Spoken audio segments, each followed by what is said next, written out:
Retirement was supposed to be the reward. 31 years of punching a clock, managing ungrateful coworkers, surviving office politics sharp enough to draw blood. And at the end of it all, I got my prize. A lake house in Pinecrest. 3 bedrooms, a wraparound deck, and more silence than I'd heard in 3 decades.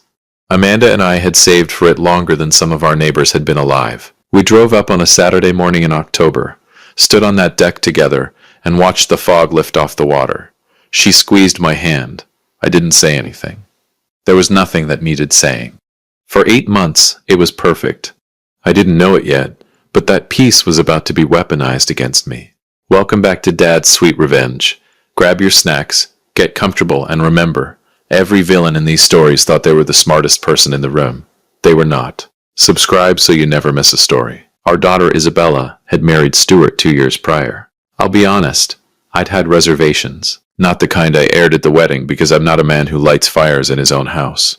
But Stuart had a particular talent I'd clocked early.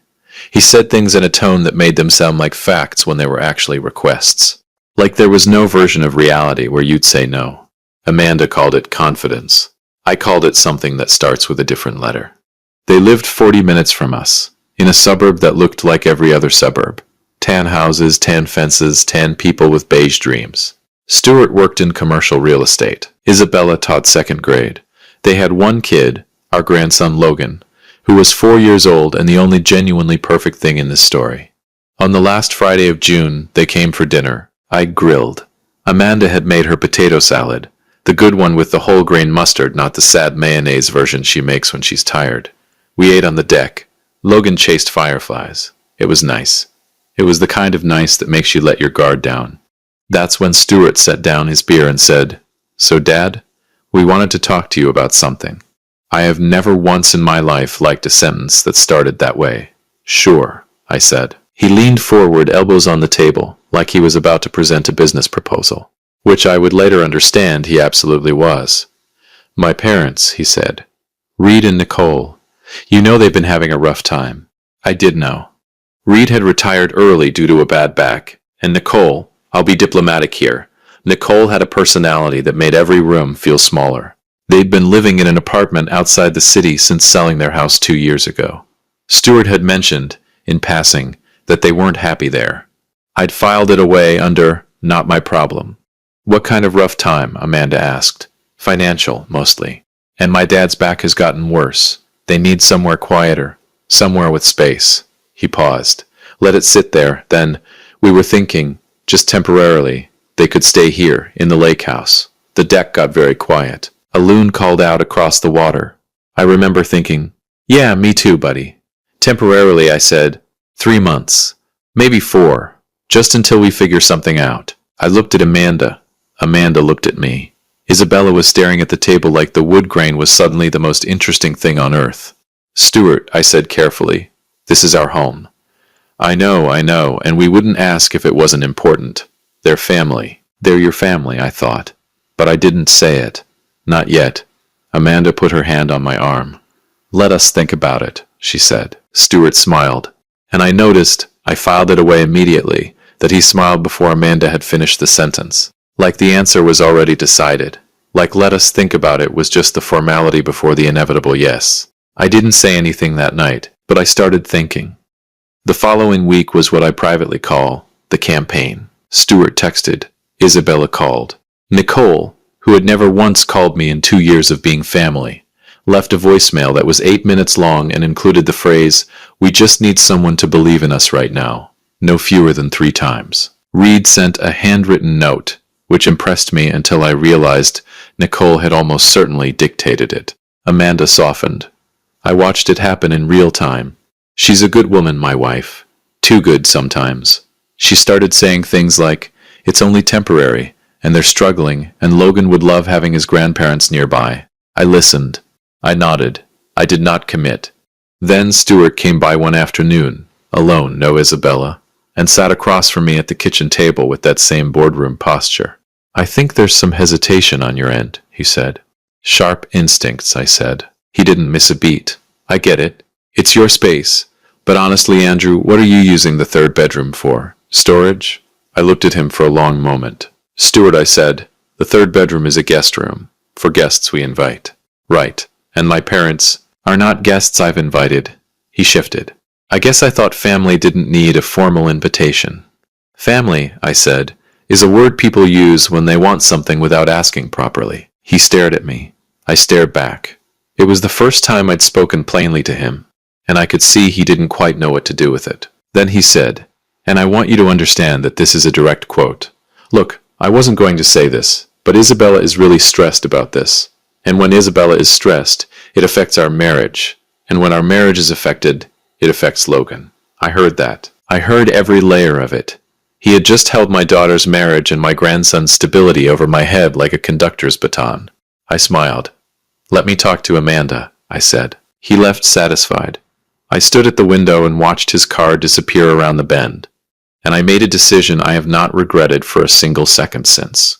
I said yes. But not before I made a phone call. My friend Ashley, who I'd worked with for 12 years and who was before she retired the sharpest operator I'd ever known, had gone into home security consulting after leaving our company. I called her the evening after Stuart's visit. I need cameras, I said. Good ones, the kind that catch everything. Inside or out, both. And I need them installed before the guests arrive. Discreetly. There was a pause. Then Ashley said, Andrew, what are you planning? I'm not planning anything, I said. I'm documenting. She laughed. It wasn't a short laugh. Ashley came out 3 days later with her colleague. They installed 6 cameras total, 1 at the front door, 1 in the main living area, 1 in the kitchen, 1 covering the back deck, 1 at the foot of the stairs, and 1 covering the driveway. All connected to an app on my phone and a cloud server. All motion activated. All with audio. Legal in our state. I checked. I set up alerts. Then Amanda and I moved our important documents, personal items, and anything irreplaceable into a locked room off the master bedroom, the one we'd always used as a home office.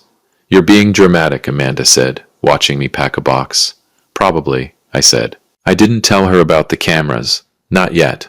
Not because I was hiding anything from her, I never do, but because I knew if she was aware, she'd act differently, and I needed everyone to act naturally. I didn't know it then, but those cameras were going to save us. Reed and Nicole arrived on a Thursday. Nicole walked in and immediately said, "Oh, this is charming." The way she said charming made it sound like a polite synonym for something smaller than she expected. She touched things as she walked through. The curtains, the countertops, the frames on the wall. Like she was appraising. Reed was quieter. His back was genuinely bad. He moved carefully, and I felt a small grudging sympathy for that. He thanked me for having them. His handshake was firm. I could work with Reed. Nicole was the problem. Within 48 hours, she had rearranged the furniture in the living room. I came downstairs Saturday morning, and the couch was against a different wall, and the armchair I'd had since 2019, the good reading chair, the one that took 6 months to break in, was pushed into the corner at a 90-degree angle that made it face a wall. "Nicole," I said, with exceptional patience, "did you move the furniture?" "I did," she said brightly. "The flow was all wrong. This is so much better. It's my house." "Oh, I know. I just thought it's the least I could do, to help." Reed, from behind his newspaper, "Nicole." She ignored him and started talking about throw pillows. I put the chair back. She moved it again the next day when I was at the hardware store. I moved it back again. We did this 3 times before I decided I was better served saving my energy. The cameras, meanwhile, were catching everything. Week 2 was when the first real alarm went off. I was sitting on the deck with my coffee, 6:15 in the morning, my sacred hour, when my phone buzzed. Motion alert. Kitchen camera. I opened the app. Nicole was on the phone, standing at my kitchen counter, speaking in that particular low-register voice people use when they think no one can hear. I turned up the volume. "I'm telling you, there's so much space here. The third bedroom is just sitting empty now that we're in it. But Andrew's got this whole locked room off the master that I'm sure has." I listened. Reed's talking about his back, but honestly, this is the best he's felt in years. If we play it right, Stu, I think we could make this work long term. He's retired. He and Amanda travel. Half the time the house would basically be... I put the phone down. I sat very still. A heron landed at the edge of the dock. It stood there absolutely motionless, staring at the water with the patience of something that had decided to wait. Long term. Play it right. I went back inside and made a second cup of coffee. I didn't say a word to Nicole. I smiled when she said good morning. I asked if Reed needed anything for his back. I was so pleasant it probably should have terrified her. I texted Ashley, "You're going to want to hear what I'm collecting." She responded, "Save everything." By week 3, the pattern was clear. Stuart visited often, more often than felt casual. He and Nicole had long conversations on the back deck that they clearly believed were private. They were not. Audio was excellent out there. There was a reason I'd placed the camera at the upper corner of the eave. What I heard cumulatively, over the course of those sessions, Nicole believed Amanda and I would come around to a permanent arrangement. Stuart had apparently told her that they just need time. Isabella, for her part, was not mentioned as being involved in this plan, which told me she probably wasn't, and that her stress and her marriage had been a lever Stuart had pulled without her knowledge. Reed had been promised, by Stuart, that this was a temporary situation. Reed thought 3 months. He said so to Nicole in a conversation she clearly thought was private. Nicole told him to stop being so rigid. Reed said something I won't repeat here, but it rhymed with "forget this," and walked back inside. I was starting to genuinely feel for Reed. One evening, I was on the dock alone. Reed came down and sat in the other Adirondack chair, slowly, carefully, because of his back. We sat in silence for a while. Then he said, "I want you to know I didn't ask for this." "I know," I said. "Nicole has ideas," he said, which was, I suspected, the most diplomatic thing Reed had ever said in his life. "Stuart has ideas too," I said. Reed looked at the water. "He gets that from her side." We sat there a little longer, then I said, "Reed, I want to ask you something, and I need you to answer honestly. All right? Did Stuart tell you that Amanda and I had agreed to this long term?" A long pause. "He said you were open to it." There it was. "We weren't," I said. "We aren't." Reed looked at me. Something passed over his face, not quite shame, but the expression of a man who has suspected something for a while and just had it confirmed. "I see," he said. "We didn't talk about it more that night. We didn't need to." The moment everything broke open came in week 5. I was at the grocery store with Amanda when my phone lit up. Living room camera. Motion. I opened the app. Stuart was in my house. He hadn't called. He hadn't texted. He just let himself in. Apparently, Nicole had given him a key to our house, a key she'd found on the hook by the door, a key I hadn't yet thought to reclaim. And he was walking through the living room with a measuring tape. A measuring tape. Nicole was talking while he measured. "The wall here comes down. This room easily becomes 2 spaces. If you open the kitchen, Stuart." That was Isabella's voice. I felt a cold flood of relief followed immediately by the sick realization that my daughter was there, in my house, uninvited, while they were planning a renovation. "I don't think. It's fine. They're not home. That doesn't make it fine. Isabella, this is about family." I watched my son-in-law measure my living room wall with a tape measure, while his mother talked about which walls weren't load-bearing. Amanda was standing next to me in the produce aisle. She didn't know I was watching anything. She was holding a bag of apples. "Everything okay?" she asked. "Not even a little," I said. "We need to go home. I want to tell you that I went home and lost my temper." That would be the satisfying version. The righteous explosion. The moment where Andrew Peterson plants his feet and roars. That's not what happened. What happened was I pulled into the driveway, saw Stuart's car, and felt something settle in my chest. Not rage, something quieter and far more dangerous. Something that had been building for 5 weeks and had just finished constructing itself. I went inside. Isabella saw my face and went pale. "Dad, hey Stuart," I said pleasantly. He spun around, tape measure still in his hand. For a half-second he looked like a man who'd been caught, and then the professional smoothness came back, like a lid dropping over something. "Andrew, we were just measuring a beat, just getting some ideas together. For my house," I said. Well, yes. We thought down the road. Stuart." I smiled. "How about we sit down?" We sat. Amanda was reading the room. She was watching me the way she watches me when she knows something is happening and she's deciding whether to intervene. I gave her a small look. She stayed quiet. "I have something to show all of you," I said. I pulled out my phone. I pulled up the app, and I played them the recording of Nicole's phone call from week 2. The kitchen went silent. Nicole's face did something complicated and athletic. "That's," Stuart started. "Legal," I said. "In this state, yes. Single-party consent.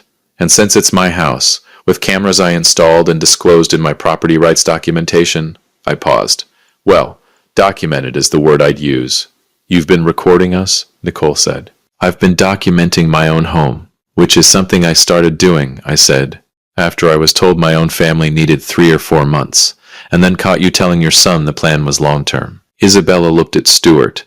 The look on her face was not a look I'd seen before. It was the look of someone doing arithmetic, fast, and not liking the answer. Stu, she said quietly. Isabella, did you tell them it was temporary? Look, the plan evolved. Did you tell me it was stressful for me because of my marriage? Stuart's jaw tightened. You used me, Isabella said. Not loud. Worse than loud. Then I told them the rest. I told them about the measuring tape conversation. I played that recording too. I told them about the key Nicole had taken from my own hook without permission and distributed to her son. I told them what Reed had told me on the dock, that Stuart had said we were open to it long-term before we'd agreed to any such thing. I did not raise my voice once. I watched Stuart try to manage the room, watched him redirect, pivot, soften. He was good. I'll give him that, but there's no pivot that works when the other person has audio. At some point, Nicole said, I think you're being very cold, Andrew. I think, I said, that you sat in my kitchen and called my house real estate on a phone call you thought was private. So I want to be careful with the word cold. Reed had come in at some point and was standing in the doorway. He looked at me and gave the smallest nod. It wasn't agreement, exactly. It was acknowledgement. Then I said the thing I'd been building to for 5 weeks. You have 2 weeks to find other arrangements. Stuart said, You can't be serious. I have never been more serious about anything that didn't involve a mortgage. Isabella? Don't, Isabella said. This is family, Nicole said. Yes, I agreed. And family doesn't move into a person's home uninvited, plan unauthorized renovations, and lie about the terms of an arrangement. That's not family, Nicole. That's a takeover. The next 2 weeks were not quiet. Stuart tried 3 separate approaches. Appeal to Isabella, appeal to Amanda, and what I can only describe as an attempted guilt construction. A carefully assembled argument that my refusal to house his parents permanently was a rejection of their family unit, their marriage, their child, and possibly Western civilization. Amanda by this point had watched the recordings herself. All of them. Including the deck conversations. Including Nicole explaining to Stuart that Amanda was the softer one and that if you work on her, it'll come around. Amanda is many things. Soft is not one of them. Get out of my kitchen, she told Nicole on day 10, in a tone I had never heard from her in 34 years of marriage, and hope I never hear directed at me. Nicole got out of the kitchen. Isabella came to see me alone on day 12. We sat on the dock. I didn't know, she said, about the long-term thing, about what he told me. I want you to know that. I know, I said. I'm angry at him. That's between you and Stuart. Are you angry at me? I looked at my daughter. I thought about her at 4 years old, chasing fireflies. I thought about her at 17, asking me to teach her to drive. I thought about the look on her face when she'd said, Did you use me to her husband? No, I said. Not at you. She put her head on my shoulder. We sat there for a while. Dad, she said quietly, I think I need to have some conversations. I think that's a good idea, I said. Moving day came on a Tuesday. I was on the deck with my coffee, 6:15 my hour, when Reed came and found me. He had a bag in his hand. He set it down and held out his hand. I owe you an apology, he said. You don't. I do. I should have pushed back harder on the timeline. I suspected things were off, and I let Nicole manage it because it's easier than arguing. He paused. That was cowardly. You've got a bad back, I said. Pick your battles. Something like a smile crossed his face. You're decent, Peterson. Don't tell anyone. He left. Nicole walked past me to the car without speaking. She had the expression of a woman storing a grievance for future use.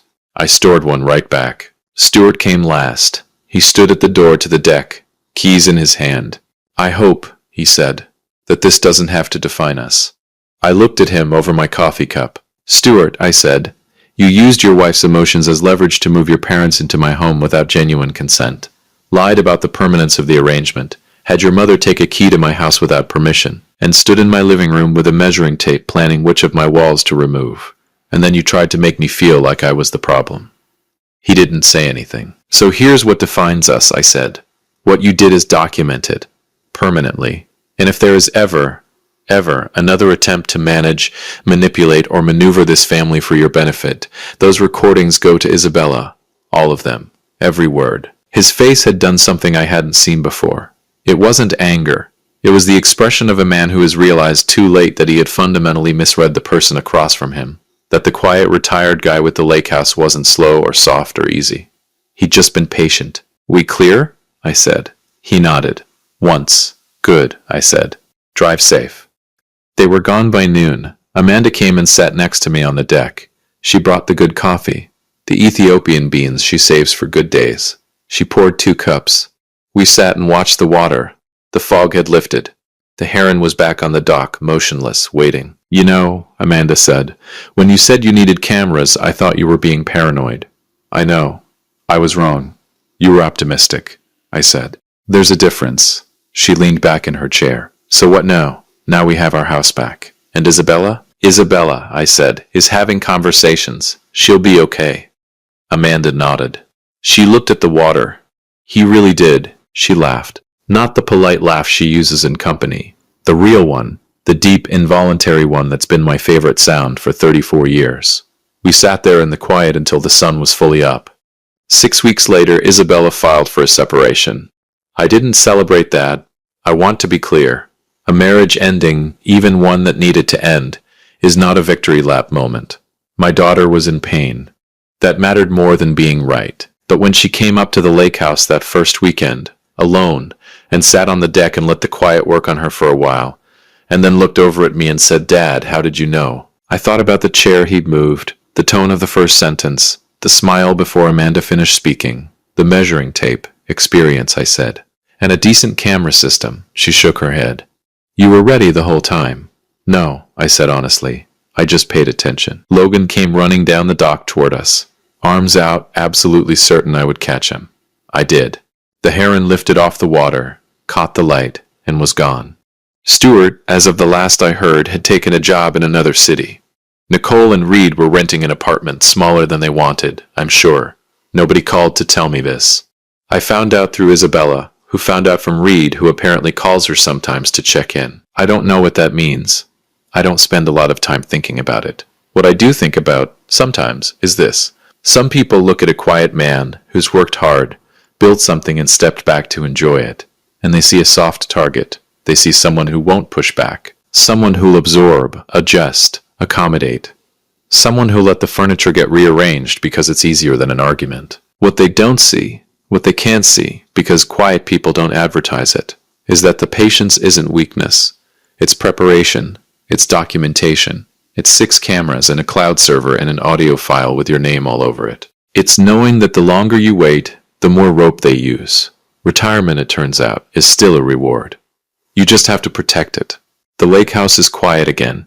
The chair is back where I like it. Amanda made her good potato salad last Saturday, and we ate it on the deck while Logan chased fireflies, and the water reflected the last of the evening light, and nobody measured any walls. It was, in every way that matters, perfect. If you like this story, join our community by hitting that like button and subscribing for more real, raw, and family-centered stories.